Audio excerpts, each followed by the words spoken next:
मैं अपने दोस्त से मिलने गया था। उसका घर पास ही था। मन में उत्साह था, लेकिन यह नहीं पता था कि वहां कुछ ऐसा देखने को मिलेगा जो मुझे हमेशा के लिए बदल देगा।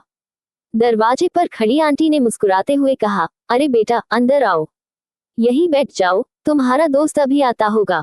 मैंने झिझकते हुए कमरे में कदम रखा। हल्का अंधेरा था। दीवारों पर पुरानी तस्वीरें टंगी थीं।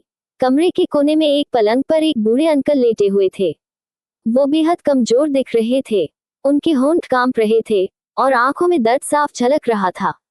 कुछ पलों तक मैं वहीं खड़ा रहा, लेकिन फिर उनकी धीमी आवाज सुनाई दी। वो किसी को पुकार रहे थे, कोई है, मेरी बात सुन लो। डरते हुए मैं उनके पास गया। अंकल, आपको कुछ चाहिए? मैंने पूछा। उन्होंने मेरी ओर देखा। उनकी आंखें भरी हुई थीं, लेकिन होठों पर एक हल्की मुस्कान आ गई। बोले, बेटा, बस थोड़ी देर मेरे पास बैठ जाओ। बहुत दिन हो गए किसी से बात किए हुए। मैं चुपचाप उनके पास बैठ गया। कुछ पल तक खामोशी छाई रही। फिर उन्होंने कांपते हुए कहना शुरू किया, देखो बेटा, ये घर देख रहे हो? इसे मैंने अपने खून पसीने से बनाया था। वो देखो, मेरी बीवी की तस्वीर। कभी मेरे बिना एक पल नहीं रह पाती थी। मैं पान की दुकान चलाता था, दिन भर मेहनत करता था, लेकिन शाम को उसकी हंसी देखकर सारी थकान मिट जाती थी। हमारी मोहब्बत बेमिसाल थी, लेकिन अब उनकी आवाज टूटने लगी। अब देखो मुझे, इस लकवे ने मुझे बेबस कर दिया है। मैं चल फिर भी नहीं सकता। और उसने मुझसे मुंह मोड़ लिया है। अब वो मुझे आधी रोटी देती है, कहती है, ज्यादा खाएगा तो बार बार वॉशरूम जाएगा, मुझे साफ करना पड़ेगा। सोचो बेटा, जिसे मैंने अपनी जान से बढ़कर चाहा, उसने अब मुझे इस हाल में छोड़ दिया। उनकी आंखों से आंसू बहने लगे। और ये सब खत्म नहीं होता।